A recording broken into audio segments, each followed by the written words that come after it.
Hello, everybody. Welcome back to the show. Today, we're talking about something that sounds really simple, but is honestly one of the hardest things to do in business and in life: finishing what you start. That is the truth. I mean, come on, no matter what, right? Especially for business owners, because I think we are business owners because we like to start stuff. All right. So, Hugh, I got a question for you to kick off this chapter. You start the chapter with a line that really stuck out to me called "Who is created by finishing, not by starting," which feels really obvious when you hear it. But why do you think it is that people don't always live that way? Because starting is fun, right? Let's be honest. Everything new is exciting. What happens? We get into something and then over time it just gets the same and routine and just it gets boring and then we feel like we're in a rut. And I mean, we probably remember this from middle school and high school. You probably remember it from sports. It's really exciting to get to start playing soccer until you have to do workouts every day for 4 hours after school, right? Early girl and boyfriends, probably about the same way, right? Starting is fun. There's all this new energy. You feel so creative and wonderful, and oh, it's really happening. And then Yeah, I mean, reality shows up pretty quickly there. that is right. Reality shows up, right? Then all of a sudden, like with business, you're into spreadsheets and scheduling and oh, mistakes. And now you got to chase parts. And then you got people's problems that you got, right? I mean, it just gets real, right? Somewhere right in the middle of the grind, then a new idea pops into your head. And you're like, oh, well, this is really a pain. I'm going to do this new thing, right? So, what do we do, right? You chase right after that new idea because it feels great to start something new. And shiny. It's shiny. It's the new shiny object syndrome, right? You put the first one up on the shelf and then you jump to the next one. And now there's two unfinished projects and three and five. I don't know what my personal record is, but it's probably more than a dozen of open projects. Like it's a lot. And pretty soon nothing gets done. I mean, you're just scampering around project to project. Nothing gets done. Right. That kind of sounds like a story that you mentioned in your book about pruning peach trees, unloading trucks, weather coming in, equipment breaking, all that kind of stuff, which happens. But Yeah. And at the end of the day, you didn't get anything done. Now, to a certain extent, that's real life. And of course, anybody who's scrolling social media and falls into the trap of feeling jealous or thinking that somebody's just magically getting everything done, everything's perfect on social media. So, you're only going to post your wins. But the trick is, everything, right? I mean, this is biblical, right? Down to the every important story that's in the Bible. Oftentimes there's years in between where it was just drudgery. Hey, the Bible is just like the hit list. It's just like the social media. It's just right. Even the Bible, for crying out loud, is kind of like that. And it's that way for us. We just have hours and hours and hours of days where we're just trying to get things done. And that's why we just pop out, right? No pruning is done. No blueberries are mulched. We broke the spreader and we had to pay a full payroll, right? All busy day, nothing done. that does hit pretty close to home for me, as I've been in that situation where you're working all day and then at the end of the day you feel, man, what did I really actually do today? That's right. You were busy Right? the whole time. You're tired. Yeah. That doesn't help, right? But one of the things that I am notoriously bad at, and it's actually kind of good. Actually, Mr. Matt on our team here is one of the people that really gets on me about this. Is the cost of task switching, right? People think I'm a multitasker. I can multitask. I do 10 things at once. Well, no, you don't. This is just proven. This is doctrine. This is everyone has tried to prove that there's some way that they are multitasking and it literally doesn't happen. What they're doing is task switching. So you get all set up. You move the backhoe to the pile. You get the spreader hooked up. You have the people who are going to load, the people who are going to spread, the people who are going to go behind at the blueberries and get everything all done. And then, oh my gosh, we got to go unload a truck. So now you take everybody from there and you go put them in the grain bin so that they can shovel out and unload the truck. it's a massive time waste, right? You got all that time getting ready. Maybe that's 10, 15 minutes. Then you pull everybody over 10 minutes. Then you get them started over there another 10 minutes, just for crying out loud. It's driving Matt insane. And he's been a very good influence on me in getting better, right? Every time you move a crew, load a truck, change a tool, mentally reset, you've lost time. You've lost momentum. And the momentum is really what actually gets stuff done. That also goes to talk about employee satisfaction because at the end of the day, if jumping around from task to task, do you think that the employees would feel satisfied with their work getting done? Well, and some owners might say, I don't care about employee satisfaction because they work for me. And I'm going to get, I love when people get on a little soapbox about how they work for me now to be grateful they got this job. And if I say we're going to switch it, we got to switch it. Yeah. I mean, to a certain extent, but in the grand scheme of things, people like being in a groove, and everyone, no matter how much you like to do new stuff like me, everyone feels good when something's finished.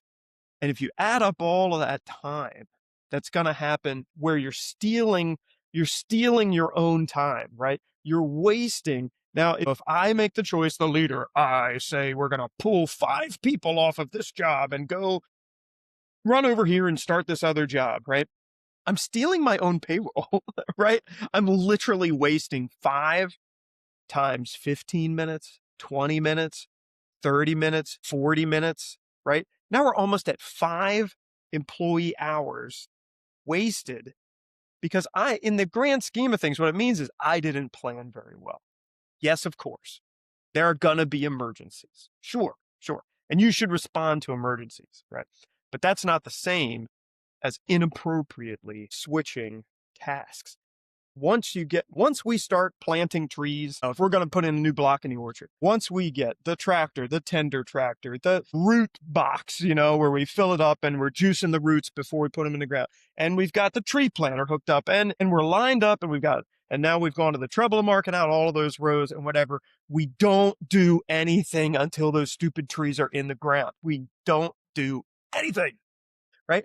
Because people are in a groove and you actually get faster, of course, the more you're doing it. So, the second hour of tree planting, you're planting more trees, right? You're actually increasing the time and people are in the groove and they know they're not going to stop until lunchtime. And that just feels like progress. And then when they look back, they can see that whole orchard and every tree that came out of a box is now in the ground and they go, did it, right? If I keep saying, no, drop this and start that and run here, people feel scattered. And whether you care about their satisfaction or not, and you should, just as a heads up, you should, people who feel better generally are more productive. And that really goes to show when talking with your employees how much they respect you for allowing them to also grow and get in that groove and really work together as a team as well. Yeah. I mean, it's partially psychology, right?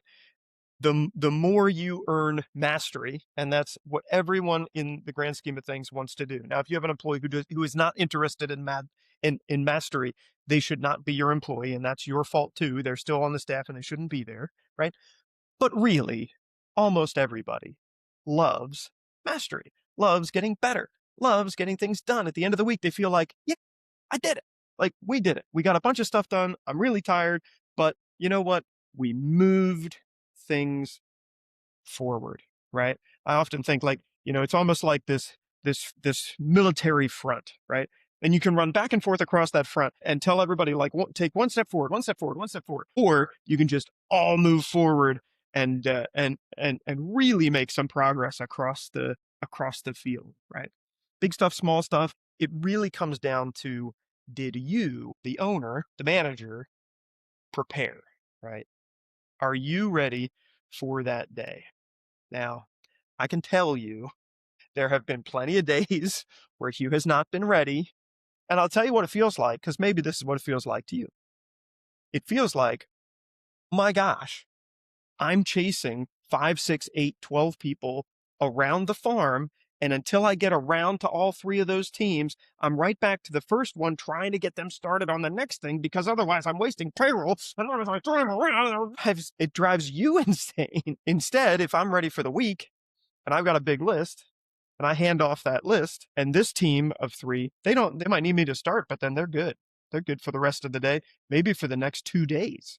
Right? That's a huge difference in terms of efficiency and delegating. And then I can go do the work that I need to do.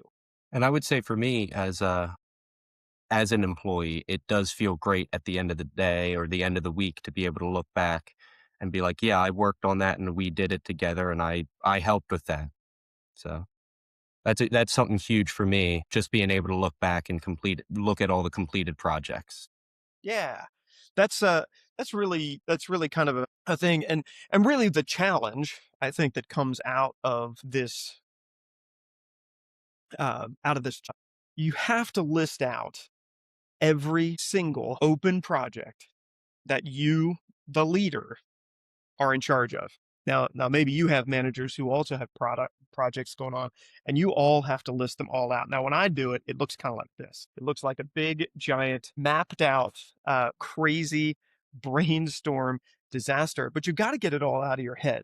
Now, from that, I will then take and make the project list and then make the steps, right? Big stuff, small stuff, right? All of that kind of stuff. I'll make it as organized as possible.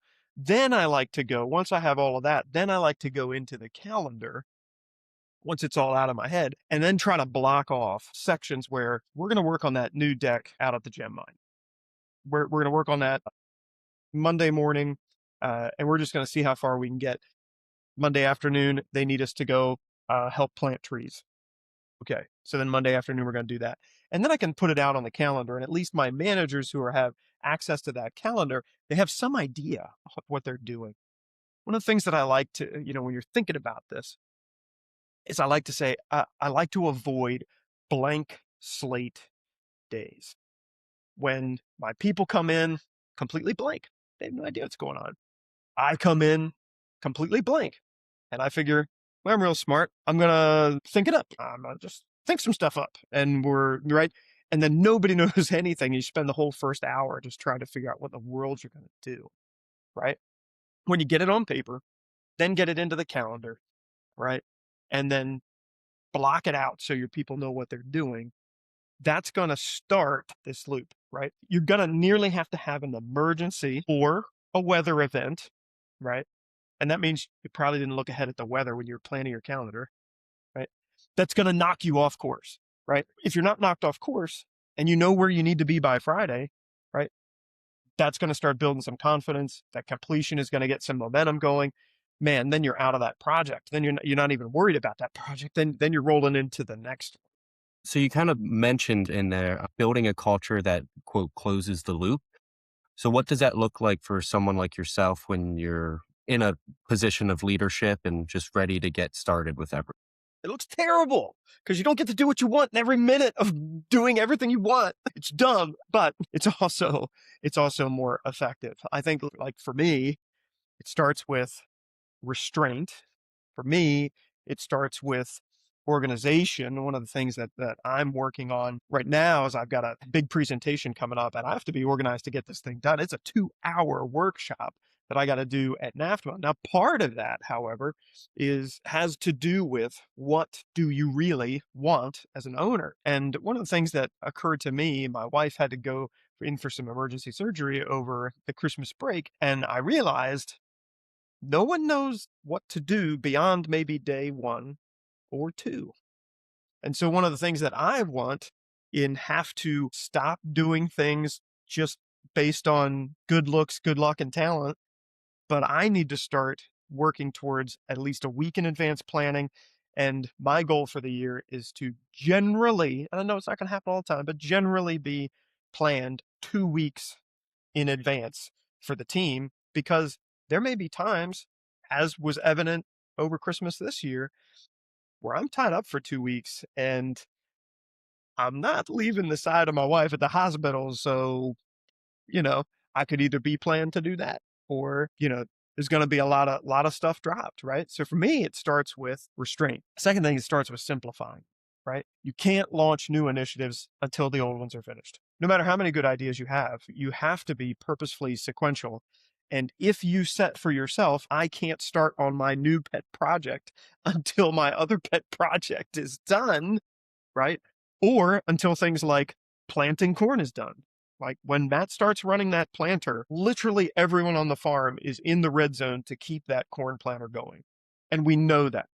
Like everything, the minute he breaks down, needs supplies, whatever, that is top priority, right? But that's a little window of time. We know when that is. So probably I don't need a whole bunch of complex things going on in there if we know we're going to have to be supporting there, right? The other one that I am notorious for, guilty as charged, is giving people time to complete the work before redirecting them. It's a big joke, I think, only quasi behind my back, that if Hugh says you should be done in 2 hours, you should expect it to take 3.5. Um, I even have a saying of my own that is, and I like to use it this way when I come upon the project that is actually going at the speed I think it should. I say, look, this is getting done at Hugh approved speed. Wow, which really means it's going fast. And then the last is celebrate finishes, not just starts. So, just standing around to admire the railing that Logan just put in and got that project done, and now that deck looks awesome, exactly the way you want it. Just take a minute for your people and just say, that's awesome. That's what I wanted, right? That was the vision, and we did it, right? And if it's 3:30, maybe they don't have to wait till 4 to go home. Right? Celebrate a finish. When leaders model that, then people tend to be nicer on down the line, right? The team's going to kind of follow where that goes. And, over time, I actually think you get to do more projects because people start to believe you. They start to believe, hey, we can finish this. This isn't another one of Hugh's half-baked, you know, run in a circle kind of ideas. And like being people who believe that we are going to get this done and it's going to look amazing when we get it done, I think it kind of starts to become part of your identity even as a business. And that's such a huge win for everyone involved. Like, you get to celebrate what you accomplished, but also be able to look at what you accomplished. But it also helps the business keep going because you just updated another thing. Yeah. And it looks good, right? It matters that it looks good and you didn't slipshod it together. It looks good. Absolutely. So if there was something that you would want to be like a key takeaway, something that you would absolutely want to be remembered just from this conversation we've been having, what would you think that would be?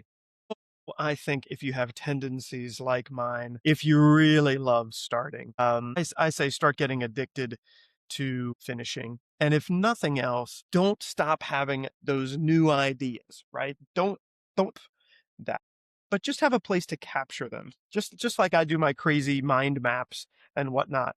Just because you don't get to it today or this week, right, doesn't mean that you're not gonna get to it. And it's kind of a reward to get to the next one.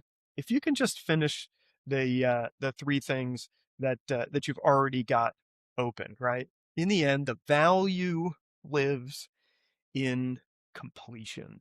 Make today like a finishing day where you just get something done. I think that's a great coverage of the chapter, and it really shows that when you want to complete something and 10 other things at the same time, but just really focus on one and just make sure that you get that done and then move right on to the next one. Close that loop, man. Close that loop. That's kind of a fun one little one little thing. I like to think of Friday afternoons. Now I know farmers, we work 7 days a week, blah blah blah blah blah. Well, I don't think you should. I don't think you're treating yourself very well. But Fridays, I like to think of those Friday afternoons. It's probably not the best time to get into a big creative mode. It's just a nice time. I call it closing loops, right? Just, is there anything I can close? Is there one last email? Is there one last little blog I need to write? Is there one call I need to make? Is there one order that just needs to get finished so I can just close, close, close, close, close, close as many of those loops? And the minute they're closed, that's going to relieve a lot of space in your brain. And you're just going to have a better weekend. You're going to have a better night's sleep the more loops you get closed. Well, I think that that kind of concludes our episode for today. And so I would just challenge to take 5 minutes, write your own projects down that are all opened up. Pick one small thing and finish it today. Tomorrow, you can start the next small thing. And next thing you know it, you're going to be completing all your projects. Sounds good. We'll see you in the next episode.